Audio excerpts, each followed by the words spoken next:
Hello student, हमने chapter number 3 exercise 3.1, 3.2, 3.3 and exercise 3 ये सब मैंने कंप्लीट कर दिया। मैंने बोला था कि इलिस्ट्रेशन आप अपनी तरह से करना है। इलिस्ट्रेशन टोटल 28 इलिस्ट्रेशन है, उसमें से मैं सिर्फ 2 यहाँ पे सॉल्व करता हूँ क्योंकि वो बहुत थोड़ा आपको ऐसा कठिन लगे इसलिए, बाकी तो सब इजी है।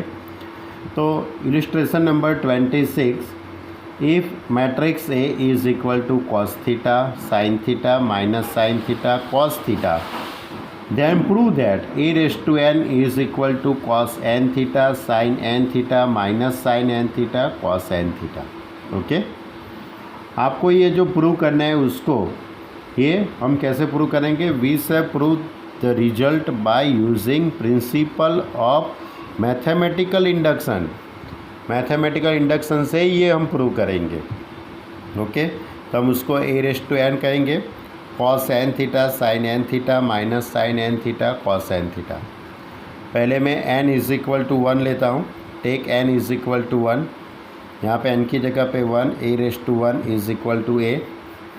Therefore A is equal to given that cos theta sine theta minus sine theta cos theta. Okay, अब नाउ राइट हैंड साइड में we can put n is equal to 1। Right hand side में n is equal to 1 put करूँगा तो वही आएगा cos theta sine theta minus sine theta cos theta.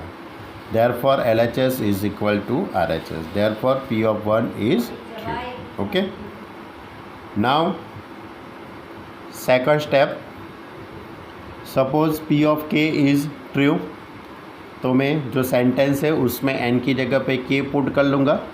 तो P k is A raise to k is equal to matrix cos के theta sine के theta minus sine के theta cos के theta. It is the result number 1। अब n is equal to k plus 1 लेंगे। LHS is equal to A raise to k plus 1। K plus 1 उसको ऐसे लिखेंगे, A raise to k into A. A raise to k की जगह पे result number 1 का हम यूज़ करेंगे। रिजल्ट नंबर 1 हमारे पास है कॉस के थीटा साइन के थीटा माइनस साइन के थीटा कॉस के थीटा, यहाँ पे पुट करेंगे रेस टू के की जगह इनटू मैट्रिक्स से cos theta sine theta minus sine theta cos theta. मैं अब ये 2 मैट्रिक्स का मल्टीप्लाई करूँगा। फर्स्ट रो फर्स्ट कॉलम, पहले एलिमेंट के साथ पहला एलिमेंट कॉस के थीटा कॉस थीटा, सेकंड के साथ सेकंड एलिमेंट એટલે माइनस साइन के theta into sine theta. Okay, अब फर्स्ट रो सेकंड कॉलम, तो कॉस के थीटा साइन के थीटा, साइन के थीटा कॉस थीटा। अब second row first column minus sine के theta into cos theta minus cos के theta minus sine theta. अब second row second column, तो minus sine के theta sine theta cos theta cos के theta. अब ये पूरी फार्मूला बन जाएगी कॉस के थीटा कॉस थीटा, ये कॉस की फार्मूला बनेगी कॉस के थीटा प्लस थीटा। ये जो पूरी बनेगी वो साइन की फार्मूला बनेगी साइन के थीटा प्लस थीटा। अब इसमें से मैं माइनस कॉमन ले लेता हूँ, तो माइनस कॉमन लेंगे तो कॉस के थीटा कॉस के थीटा साइन थीटा, यानी वो साइन की फार्मूला। ये भी आपको पहले कॉस के थीटा माइनस साइन के थीटा साइन थीटा कॉस के थीटा प्लस थीटा। ओके, अब थीटा कॉमन निकल जाएगा तो के प्लस 1 थीटा सभी में हो जाएगा, बराबर, इज़ इक्वल टू RHS। आप ऐसा हो तो वेरीफाई कर लीजिए, आपका जो सेंटेंस है उसमें n is equal to k plus 1 put कर दीजिए तो ये स्टेप आ जाएगा, पूरा ये आ जाएगा। Okay, therefore P of K is true. This implies P of K plus 1 is true. Hence, by the principle of mathematical induction statement, P of n is true for every n belongs to n. Illustration वैसे तो easy था, and फिर से एक बार मैंने बता दिया। Illustration 27 theory type का क्वेश्चन है। If A and B are symmetric matrices, if A and B are symmetric matrices of the same order, that so that A into B is symmetric if and only if A and B commute that is commute का meaning होगा A into B is equal to B into A लिख सकते हैं, बराबर। ये आपको prove करना है, लेकिन बीच में देखो क्या लिखा है, इफ़ एंड ओनली इफ़। इसका मीनिंग क्या होगा कि पहले आपको ए इंटू बी सिमेट्रिक है वो आपको मान लेना है। Suppose that A into B is equal to symmetric, then prove that A into B is equal to B A. और सेकंड पार्ट में उसका कन्वर्जन करना है कि A B is equal to B A, then prove that A into B is symmetric. Okay, दो part में है पूरा थियरी कह सकते हो या तो फिर एग्जाम्पल भी कह सकते हो, सम ऐसा कुछ भी। चलो, लेकिन सबसे पहले क्या दिया है, A and B are symmetric matrices. अब सिमेट्रिक मैट्राइसिस किसको कहते हैं वो आपको मालूम है।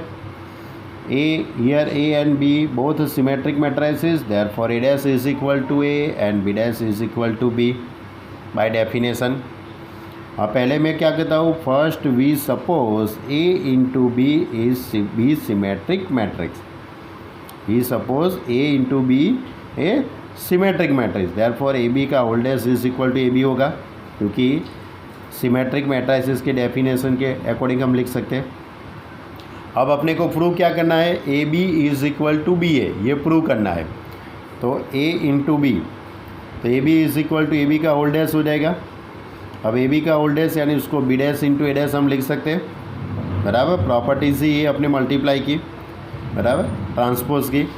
अब B dash is equal to B, B dash की जगह पे बी, ए डैश की जगह पे ए, तो बी ए हो गया prove, A B is equal to B A. हमने सपोज़ क्या किया था, ए इंटू बी सिमेट्रिक, और प्रूव क्या किया, A B is equal to B A.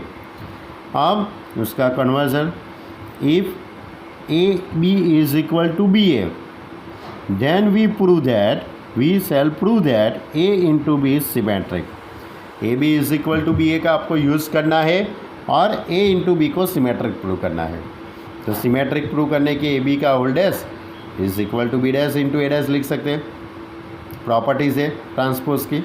अब बी डैश की जगह पे बी और ए डैश की जगह पे ए, क्योंकि A and B are symmetric matrix, सबसे स्टार्टिंग में ही कहा है आपने। ओके, अब बी ए की जगह पे मैं ए बी लिखूँगा, क्योंकि मैंने ये मान के ये प्रूव करने का है, ये मैंने मान लिया कि ये है, आपके ये प्रूव करना है, ये गिवन में आता है, बराबर। तो बी ए की जगह पे मैं क्या लिखूँगा, ए बी। तो हो गया ए बी का whole dash is equal to A B, हो गया कि नहीं हो गया prove. Therefore A B is symmetric matrices. Okay, यहाँ अपना एनसीईआरटी का चैप्टर नंबर 3 पूरा कंप्लीट होता है। फिर से बता देता हूँ मैं आपको, इसमें इलस्ट्रेशन 28 तक इलस्ट्रेशन है, वो सभी इलस्ट्रेशन आपको करने हैं। अब हमने चैप्टर नंबर 2 कंप्लीट किया था, आपको याद हो तो। वो पूरा चैप्टर नंबर 2 एनसीईआरटी का भी हो गया है और गुजरात बोर्ड का भी हो गया है। लेकिन ये संडे को यानी 3 मई 3/5/2020, बड़ा, ये संडे को आपकी चैप्टर नंबर 2 की एग्ज़ाम होगी। चैप्टर नंबर 2 का अच्छी तरह से रिवीजन कर लेना। लेकिन ये संडे को चैप्टर नंबर 2 में ओनली एनसीईआरटी की ही एग्ज़ाम है, ओनली एनसीईआरटी की जो टेक्स्ट बुक है उसकी ही एग्ज़ाम है। इलस्ट्रेशन के साथ एक्सरसाइज और इलस्ट्रेशन सब आएगा, लेकिन ओनली एनसीईआरटी। अच्छी से रिवीजन करना, पूरी ऑनेस्टली आप एग्ज़ाम देना, बराबर। ऑनेस्टली एग्ज़ाम देंगे तभी आपको मालूम पड़ेगा कि चैप्टर नंबर 2 आपको कितना याद है। ओके, यानी कि ये संडे को आपकी किसकी एग्ज़ाम होगी, चैप्टर नंबर 2। ओके, उसके बाद के संडे में आएगा चैप्टर नंबर 3, बराबर। और वहाँ तक अपना चैप्टर नंबर 4 भी अभी हम स्टार्ट करते हैं। अब हम चैप्टर नंबर 4 स्टार्ट करेंगे ये लेक्चर में, बराबर। थोड़ी सी इंट्रोडक्शन देंगे और चैप्टर नंबर 4 भी स्टार्ट करना पड़ेगा। ओके।